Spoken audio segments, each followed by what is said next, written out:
Y una que me llamó mucho la atención fue pensar en que hay personas o hermanos que un color o lo anima o lo pone de mal genio. Entonces, es interesante ver cómo algo tan superficial que para algunos podríamos pensar como una vestimenta nos puede afectar.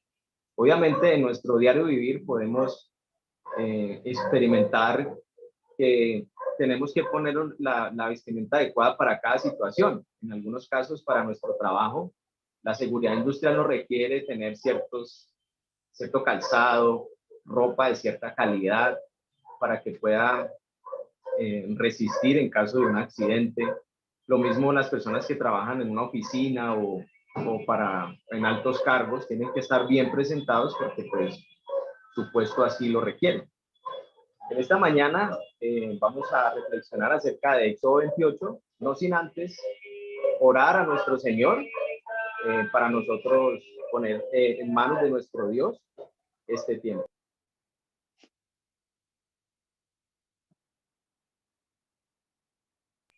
Entonces los invito a que me acompañen en una oración, por favor. Dios, Padre y Señor nuestro, te damos gracias en esta mañana, Padre, por el tiempo que nos permite disfrutar de la confraternidad, Dios, de darte gracias, Dios, por nuestras familias, por nuestros amigos, Dios.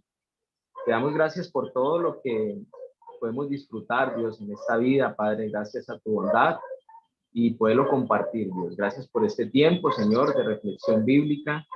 Esperamos que tu palabra, Dios, nos anime, toque nuestros corazones, Padre, que por las cosas de la vida a veces se ponen duros o se entristecen o se enojan o se molestan por algunas situaciones, Dios.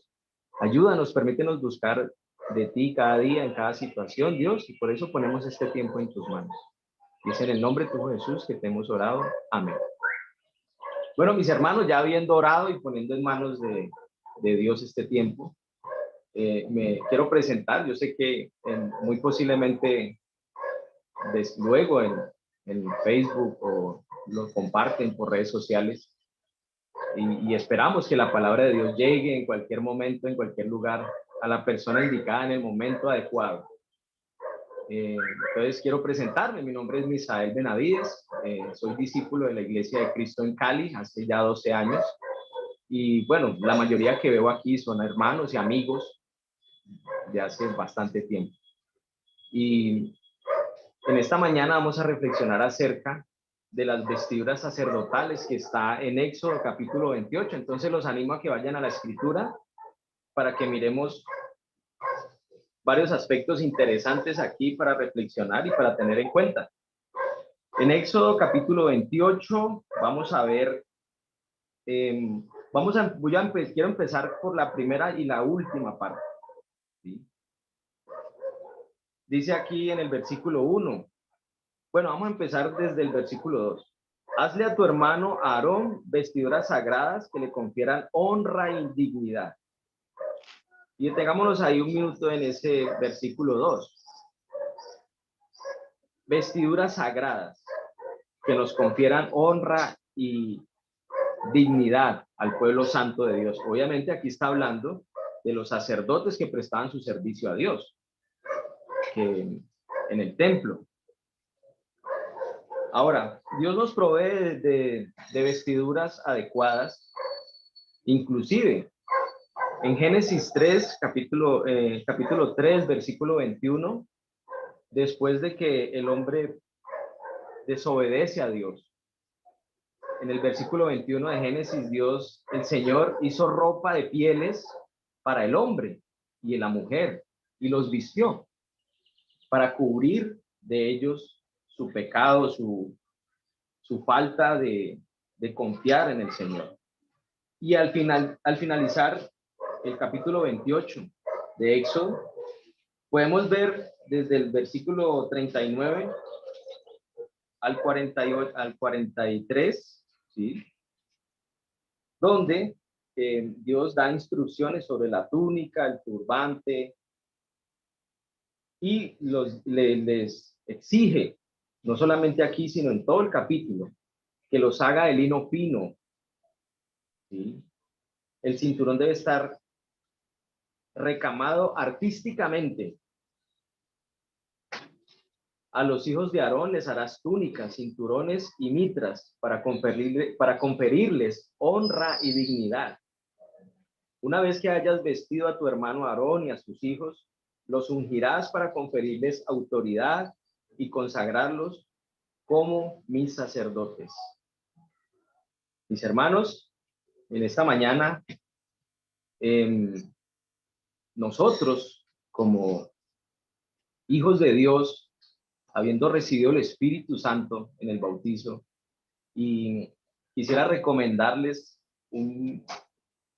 una predicación muy interesante que estuve la semana pasada compartiendo con mis hermanos de Bogotá, donde Jorge Sanabria hace una reflexión muy interesante acerca del bautizo, y que el bautizo viene del cielo. Y la verdad me impresionó bastante porque recordé que la última vez, el 1 de noviembre, que tuve la oportunidad de compartir la reflexión bíblica, un hermano me llamó a decirme muy amorosamente que quizás yo me había equivocado en algo con respecto a lo que dije. Y la verdad, yo revisé el video nuevamente y cuando me veo, obviamente, varias situaciones allí donde yo, revisándonos nuevamente el accionar, cómo me movía, cómo me expresaba, y fue una predicación bastante intensa, ¿no? Y en esa ocasión estaba donde unos hermanos en Laureano Gómez, un salón comunal donde nos reciben, muy amablemente nos prestan el espacio, y habían varios hermanos ahí. Hoy estoy un poco más tranquilo, pero en esa ocasión había más hermanos, entonces fue más intenso, más personal, el tema de transmitir el mensaje, y yo a veces le pongo mucha fuerza, mucha pasión a la palabra, y no está de más, claro, estamos hablando del Espíritu Santo de Dios. Y cuando Jorge me recuerda, quisiera que ustedes vieran esa parte del video, si Julián me puede colaborar, para que ustedes sepan a qué me refiero, ¿sí? Si Julián pudiera poner algunos segundos ahí de esa parte. Nos enfocamos más en la pérdida como tal del ser querido y no en lo que nos consuela. Y escuché más comentarios de las historias, de cómo pasó, cómo se siente la persona por haber perdido a un ser querido. Y noté muy poco el tema del consuelo, ¿sí? Que era más que todo el enfoque que esta mañana le va a dar la reflexión bíblica a este tiempo, y les pido que por favor me acompañen en una oración para poner en manos de Dios.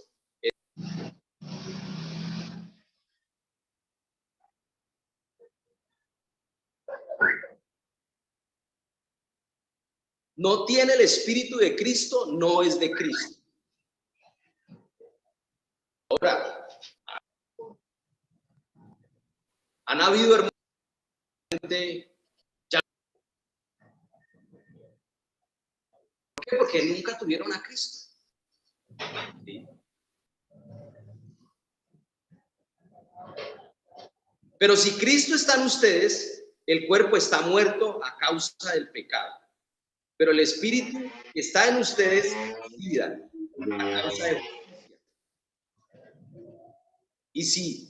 Y si el Espíritu de aquel que levantó a Jesús de entre los muertos vive en ustedes, el mismo que levantó a Cristo de entre los muertos también dará vida a sus cuerpos mortales por medio de su Espíritu que vive en ustedes. Hemos recibido un sello del Espíritu de Dios. Y a pesar de que las personas dejen el cristianismo, se alejen del cuerpo de Cristo, que es su iglesia, todavía tienen ese sello. Hay una escritura que habla de que el Espíritu se entristece. Eso está en Efesios capítulo.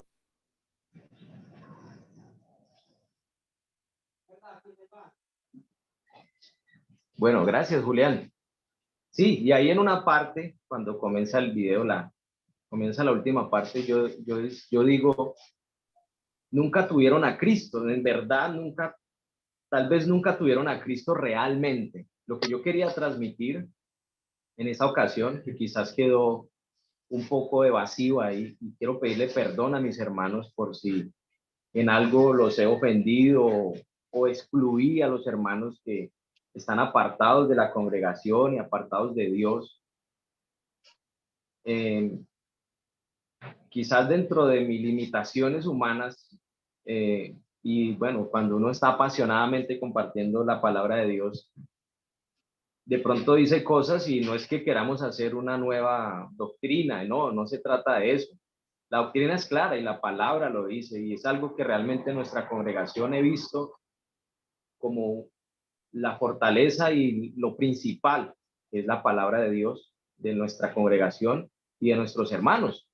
Eh, Muy contento de recibir de cómo nuestro hermano Flavio Uribe nos comparte basado en la matemática, cómo a través del espíritu no se suma sino se multiplica, ¿sí? Cómo muchos hermanos de nuestra congregación escuchan predicaciones de nuestros hermanos en Bogotá, en Medellín y hasta fuera del país, hermanos que escuchan congregaciones de Boston, prédicas muy, muy animantes, y gracias a la nueva virtualidad, a la nueva normalidad, tuvimos la oportunidad de compartir y podemos compartir este video porque, como lo dije ese día, nosotros debemos esforzarnos es por predicar lo que dice la palabra de Dios.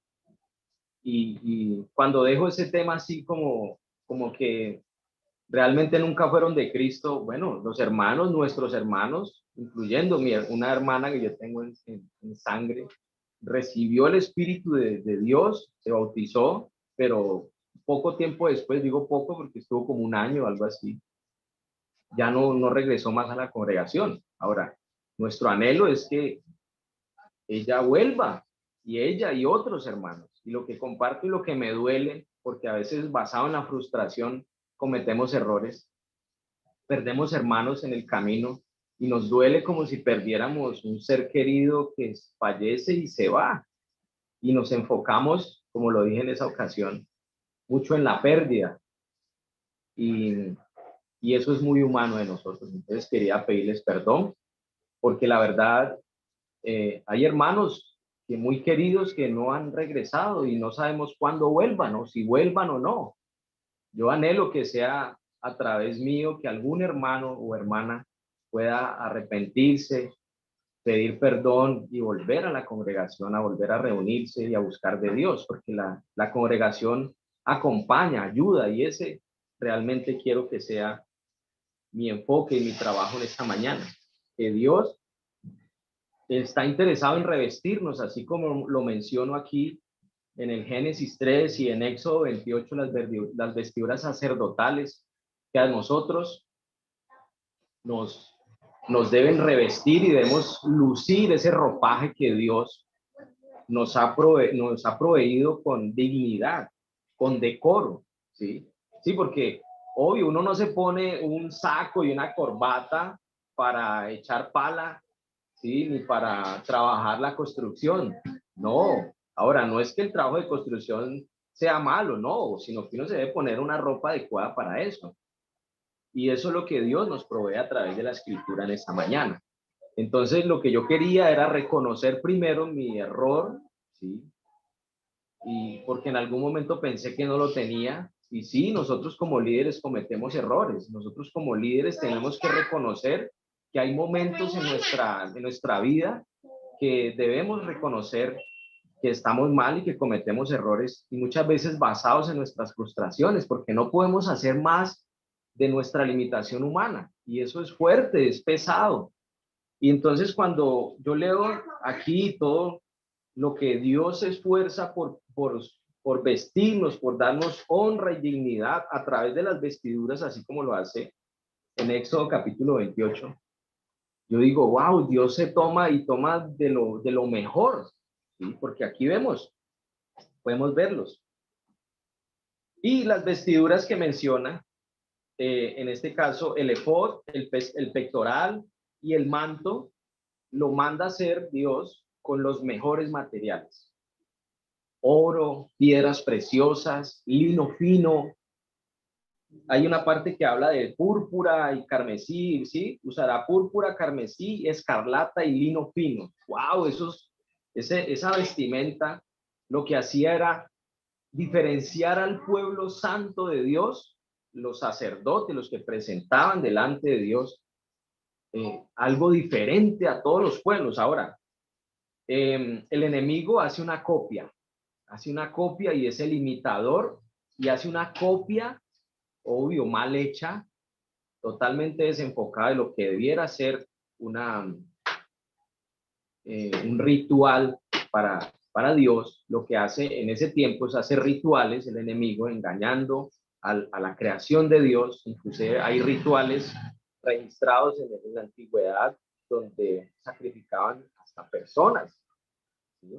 En este caso, el sacerdote, para poderse presentar, tenía que hacer sacrificios por sí mismo, y lo vamos a ver más adelante. Pero en 2 Corintios, por favor, tomen nota, 2 Corintios, capítulo 11, en el versículo 4, habla acerca de esto.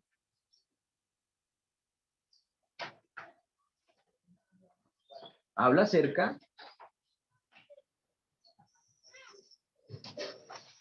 de estos falsos profetas.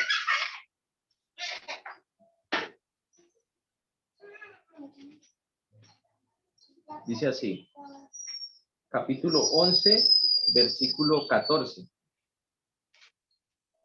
Y no es de extrañar, ya que Satanás mismo se disfraza de ángel de luz. Aquí en el versículo anterior habla de los falsos apóstoles, obreros estafadores que se disfrazan de apóstoles de Cristo. Aquí en este capítulo 28 de Éxodo, yo pude notar de que habla algo que no encontré mucha información acerca del Urim y el Tumim. La traducción habla de luces y perfecciones, y algunos comentarios bíblicos hablan de que eran unos instrumentos que no se conocen muy bien, pero que eran para conocer cuál era la voluntad de Dios en aspectos específicos de Dios. Entonces, hoy encontramos a falsos maestros, falsos profetas, diciendo que pueden adivinar hasta el futuro de los discípulos, ¿sí? Y hablan de profecías, como si eso fuera lo que Dios quería transmitir. Y de hecho, si no encontramos información acerca de eso, es porque Dios quiere cuidarnos de esas prácticas.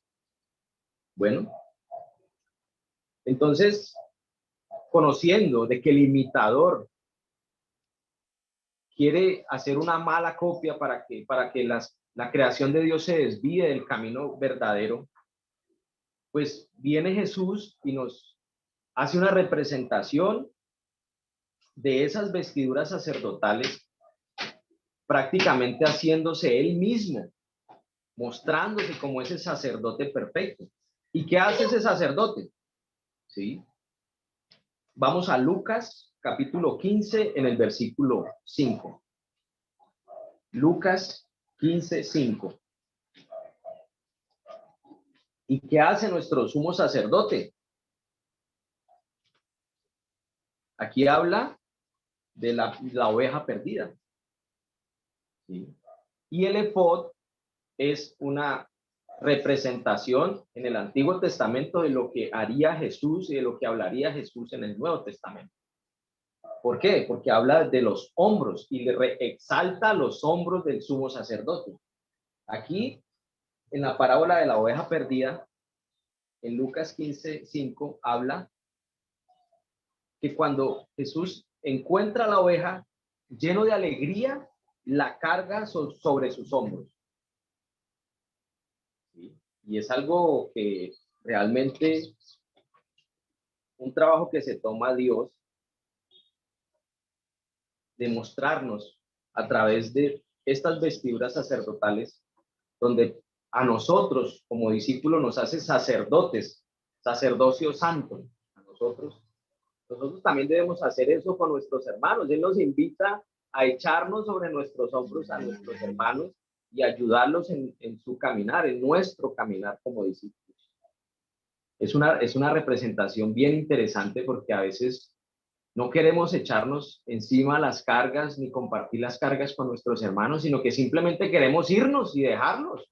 No, me aburren, me cansan, ¿sí? Me enojan, me molestan y quiero dejarlo. Eso es lo que humanamente haría y eso es lo que humanamente pienso a veces. ¿Y quién me fortalece? El contacto con la palabra de Dios, el contacto, hacer que ese espíritu crezca dentro de mí, ¿sí? Y lo que yo quería mencionar en la vez pasada, en la predicación del 1 de noviembre, era que si los hermanos se alejan y no quieren ayudarnos en estas cargas que tenemos como seres humanos, simplemente están perdiendo la salvación. Sí, la salvación se puede perder y es grave, es delicado y me duele cuando un hermano se va. Me duele cuando un hermano se aburre de querer cargar o ayudar con la carga del hermano y prefiere irse y muchos caen en pecado y las consecuencias son terribles. Jesús aquí en Lucas 5 pone como que es más importante, o sea, él deja las 99 ovejas obedientes como si la otra fuera más importante. No, es que es importante, no es más importante, porque obvio hay que cuidar las 99 que quedan dentro del rey. Pero él exalta mucho ese hermano que peca, que se aleja, que se vuelve rebelde. Y es por esos hermanos que debemos orar, ¿sí? Volviendo a la escritura de Éxodo, en el capítulo 28, habla del pectoral, ¿sí? Y cómo el pectoral es una representación nuevamente de Jesús, donde él cubre ese corazón malo. Ese pectoral cubre, perdón, el pectoral cubre nuestro corazón malo, ¿sí? Pero Jesús nos lleva en su pecho y eso lo podemos ver en Apocalipsis capítulo 21. Tomen nota y por favor convérselo en las charlas para que ojalá puedan leer todo el capítulo 21, donde es Jesús el que entra a ese lugar donde habla también de piedras preciosas, ¿sí? Aquí en el versículo del 15 al 28 habla acerca del pectoral y cómo deben ser 12 piedras, una por cada uno de los 12 hijos de Israel. Nosotros, al aceptar a Cristo como nuestro Señor y nuestro Salvador, dice la Escritura que pasamos a ser hijos de Dios, o sea que prácticamente nos incluimos dentro de ese pueblo santo que menciona aquí como las 12 tribus. Entonces nosotros somos esas piedras preciosas que Jesús lleva en su pecho cuando está en la presencia de Dios. Lleva, y quiero resaltar esta parte que dice que cada una de las piedras llevará grabada como un sello el nombre de cada una de las 12 tribus. Ese sello debiera ser ese testimonio de parte de nosotros hacia Dios. Debemos dar testimonio porque es como un sello, es algo, una garantía. Ahora, esa garantía se puede perder por nuestra culpa, no porque Dios falle a su promesa. Y ahí es donde pueden haber malos entendidos. Pueden haber malos entendidos porque podemos pensar de que si somos salvos, siempre vamos a ser salvos. Y quizás ahí estoy mencionando un eslogan que utiliza alguna congregación hoy día, donde dice que son salvos, siempre salvos. Entonces, es algo que tenemos que tener en cuenta siempre, que el enemigo, el imitador, el enfoque del imitador es engañar al pueblo de Dios, porque los demás ya están engañados. Y los que salen del pueblo de Dios es porque salen por engaños, porque no quieren afrontar esas situaciones de dificultad dentro de la congregación, sino que simplemente se van y caen o llegan a otra congregación que les dicen o hacen lo que les gusta o lo que les agrada y no enfrentan su pecado.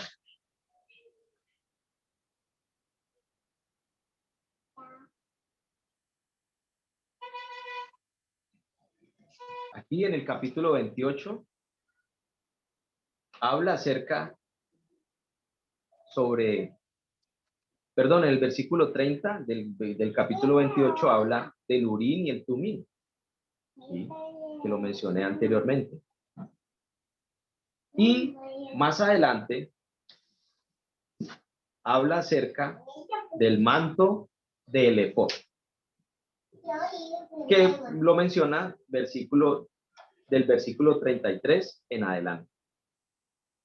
¿Sí? Y esta es la parte más importante. Yo creo que esta es la parte que yo debo resaltar. Esta es la parte que para mi concepto, todo es importante en el capítulo 28, pero esta fue la que más me llamó la atención. ¿Por qué? Porque fue la que más me tocó. Porque yo no estoy haciendo lo que la escritura me llama, lo que la escritura me reta. No lo hago. Y en muchas ocasiones lo hago sin pensar, porque mi humanidad me lleva a eso.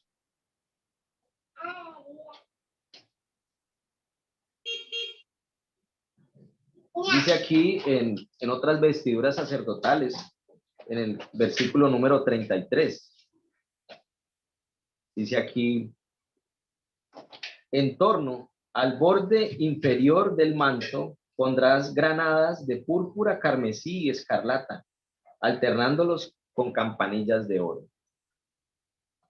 Buscando en algunos comentarios bíblicos, las granadas son frutos del Espíritu y las campanillas podría ser la representación del testimonio del sacerdote. ¿Y por qué esto es tan importante? Dice aquí al finalizar el párrafo, en el versículo 35, al finalizar dice, para que el tintineo de las campanillas se oiga todo el tiempo, que Él esté ante el Señor en el lugar santo y así Él no muera. Es súper importante las granadas y las campanillas alternadas. ¿Por qué? Porque son fruto y testimonio. Granada y campanilla, alternándose. Granada y campanilla, dándole el entorno al borde inferior del manto. Y esto nos daba en ese momento del sacrificio, nos anunciaba de que el testimonio del sacerdote era de alguna manera bueno porque todavía sonaban las campanillas. Las campanillas dejaban de sonar, entonces el sacerdote podía morir en la presencia de Dios por su pecado, podía morir por su falta de testimonio o por el fruto que estaba dando. Ahora, nosotros nos damos cuenta de que hay hermanos y hermanas en la congregación que se enfocan en el fruto, pero no dan un buen testimonio. O se enfocan en el testimonio, pero no están dando fruto. Entonces, lo que dice aquí la escritura es que va acompañada una de la otra. Fruto y testimonio, granada y campanilla.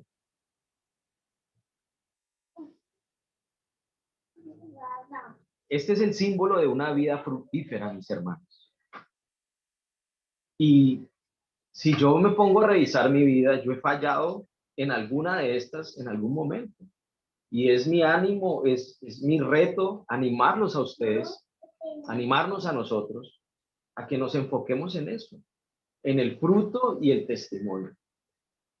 Yo debo reconocer, y nuestra congregación ha reconocido en algunos momentos que nos hemos equivocado. De hecho, tengo que mencionar una amiga que en algún momento, muy querida por la iglesia, todos han sido muy queridos, pero especialmente ella porque hija de una discípula, ella se quería bautizar, ella quería ser parte de la familia de Dios. Pero las preguntas insistentemente, ¿usted está segura que se quiere bautizar? Pero segura, usted ya calculó que todo le alcanzara la construcción. Finalmente, esta mujer se llenó de rebeldía y decidió no bautizarse. ¿Sí? Y obvio, está viviendo hoy día el fruto de sus decisiones. Sus decisiones fueron malas, pues la consecuencia es mala. Si nuestras decisiones son buenas, pues nuestras consecuencias son buenas. Lo comparto muy seguido con las personas que tengo la oportunidad, que me dejan enseñarles la Biblia. Entonces, por eso debemos ser un símbolo de vida fructífera nosotros los discípulos. Otro hermano hace años me compartió a mí la escritura, me invitó a la iglesia y su rebeldía lo hizo apartarse de la iglesia. Hoy día él cree y está firmemente convencido de que él solo puede agradar a Dios. Y la verdad hay muchos hermanos así. No, yo oro, yo no le hago daño a nadie, yo estoy bien delante de Dios porque sí, no soy tan malo. Entonces tratan, y perdón si de pronto ofendo al hermano, pero espero que él vea el video y se sienta retado a tratar de volver a la comunidad, porque nosotros somos seres de comunidad y crecemos en comunidad. En este caso, el sacerdote era la representación del pueblo delante de Dios y tenía que hacer sacrificios de sangre por sus pecados para poder presentar el sacrificio del pueblo ante Dios. Es importante que leamos una escritura que está en Gálatas. Por favor, vayan a la escritura. Gálatas, capítulo 5.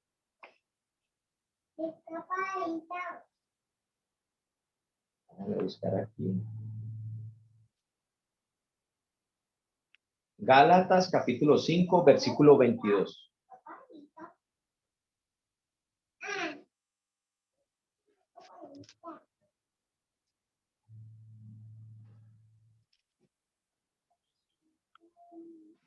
Esposas, sométanse a sus propios esposos como al Señor. No. ¿Sí? ¿Me escuchan? ¿Escuché algo por allí? Sí, se escucha bien, pero no se leyó el versículo. Perdón, Gálatas 5, 22. Gálatas 5, no Efesios 5. Sí, perdón, Gálatas 5, 22. Sí, me equivoqué aquí, un momentico. Gálatas 5, 22, correcto. En cambio, el fruto del Espíritu es amor, alegría, paz, paciencia, amabilidad, bondad, fidelidad,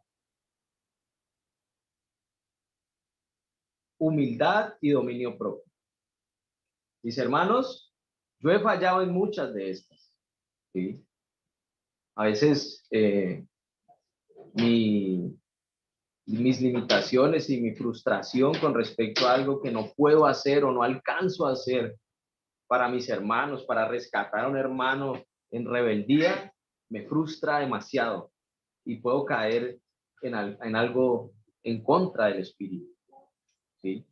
Puedo ser muy alegre, puedo dar mucho amor, puedo tener alguna paciencia y mucha amabilidad, algo de bondad, mucha fidelidad a Dios, humildad, bueno, no mucha, dominio propio, wow, lucho con esto, mis hermanos, tengo que confesarlo, ¿sí? Pero si yo recuerdo y estoy en compañía de mis hermanos, recordando esto de las campanillas para no morir delante del Señor, para que mis hermanos no mueran delante del Señor en el sacerdocio santo que nos ha llamado a ser, siendo símbolo de vida fructífera, para que no muramos. Mis hermanos, tenemos un reto grande como líderes, como hombres de fe, como mujeres de fe, que nos animan y nos acompañan en todo momento. ¿Mm? Volviendo a Éxodo en el capítulo 28, ya para terminar, habla en el versículo 36 al 38 sobre la corona.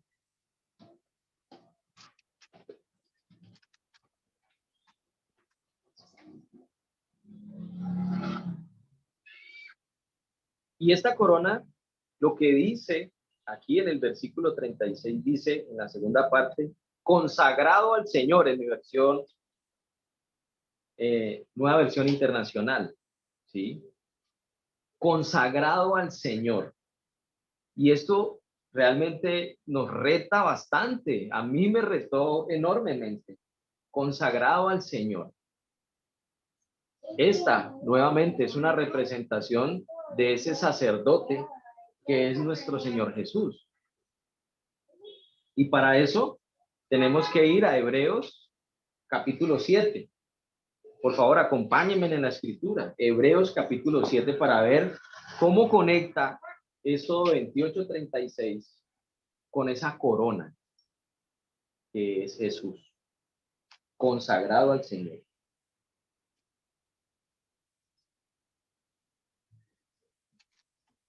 Dice así: nos convenía tener un sumo sacerdote así, santo, irreprochable, puro, apartado de los pecadores y exaltado sobre los cielos. El versículo 27 menciona, a diferencia de los otros sumos sacerdotes, él no tiene que ofrecer sacrificios día tras día, primero por sus propios pecados y luego por los del pueblo, porque él ofreció el sacrificio una vez, una sola vez y para siempre, cuando se ofreció a sí mismo.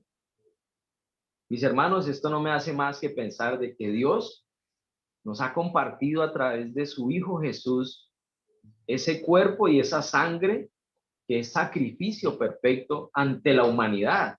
Es para toda la humanidad, para que todos, incluyéndonos a nosotros, tomemos del cuerpo y la sangre de Cristo y digamos, este es mi Señor, este es el sumo sacerdote que necesitamos y Él me confirió a mí ese sacerdocio. Yo tengo que revestirme, Dios me ha revestido de su espíritu para que yo cambie, para que yo reconozca que estoy mal delante de Dios, no solamente un día, que fue el día que me bauticé, no, ahí empieza todo. Ahí comienza la nueva historia. Y algo que les recomiendo que vean es en la predicación de nuestro hermano la semana pasada. Ahí la encuentran en redes sociales en la Iglesia de Cristo Internacional de Bogotá, donde Jorge Sanabria nos muestra que el sumo sacerdote, el sacerdote el cual había citado a Jesús, no entendía que tenía que nacer de nuevo. Y él decía, pero ¿cómo es posible? Y Jesús le dice, si tú que eres maestro, que enseñas, no sabes eso, o sea, ¿qué se puede esperar de los demás, del común, por así decirlo, de un discípulo? Ahora nosotros lo entendemos, que ese sacerdocio, la palabra nos anima a que nosotros seamos ese sacerdocio santo, que podamos lucir esas vestiduras que Dios nos ha provisto con decoro, nosotros los líderes de la congregación. Y que hayan más líderes, que se levanten nuevos líderes, que no tengan miedo a ser juzgados por la sociedad, porque siempre van a ser, el enemigo va a tratar de engañar y de hacernos quedar mal a nosotros para poder el enemigo quedar bien. Entonces no vamos a hacer nada, nos vamos a quedar callados, nos vamos a intimidar simplemente porque el enemigo nos quiere engañar y quiere mentir y levantar falso testimonio contra nosotros. No, no, tenemos que ser valientes. Y para reflexionar acerca de esa cena del Señor, ahí mismo, en el capítulo 7 de Hebreos, en el versículo 25, el versículo 25. Por eso, también puede salvar por completo a los que por medio de él se acercan a Dios, ya que vive para siempre para interceder por nosotros. La versión dice por ellos, pero es por nosotros. Jesús intercede por nosotros y por eso nosotros tomamos la cena. Es por eso que en este momento nosotros reflexionamos acerca de nuestro pecado, reflexionamos acerca de nuestras fallas, reflexionamos acerca de nuestra necesidad de Dios, de nuestra necesidad de estar en comunión con Jesús, de recordarlo siempre y de hacer que su espíritu crezca en nosotros cada día. Y por eso los invito, mis hermanos, que oremos juntos, no solamente por nuestras vidas, sino por las vidas espirituales de nuestros hermanos que se han perdido, de las personas que vienen detrás de nosotros, buscando esa comunión con Dios, esa necesidad de ese Dios que nos protege, que nos cuida, que nos provee a nosotros de esa vestidura que es con la única que nos podemos presentar delante de Dios, porque es ese sello que garantiza que es de parte de Dios, que ese espíritu es de parte de Dios. Y no seamos como como esos incrédulos, no seamos como ese sacerdocio que no daba honra y no daba gloria al Señor, sino que se escondía o citaba a Jesús a escondidas para que nadie se daba cuenta. Oremos, mis hermanos, y pongamos delante de Dios este tiempo de la cena del Señor. Dios, Padre y Señor nuestro, te damos gracias, Dios, por ese sacerdote que es nuestro Señor Jesús, que se ha presentado delante de ti, Señor, puro y santo, sin mancha, irreprochable, Dios, y que nos ha dado esa gran comisión a través de Mateo 28, Padre, donde Él nos llama a nosotros a ser discípulos, Padre, a ser ese sacerdocio santo, Padre, en esta tierra.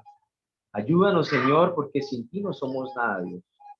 Ayúdanos, permítenos, Dios, fortalecer nuestro espíritu cada día a través de tu palabra, a través de la oración, a través de la confraternidad, Dios, con nuestros hermanos. Y que seas tú, Padre, cada mañana animándonos, Padre, con un nuevo día, Señor, y con esa nueva oportunidad que nos das de acercarnos a ti. Hoy recibimos el pan y el fruto de la vid, Dios, como el cuerpo y la sangre de Cristo. Nosotros los que hemos creído, nosotros, tus hijos, Padre. Te damos gracias, Dios, y ponemos este tiempo en tus manos, en el nombre de tu Hijo Jesús. Amén.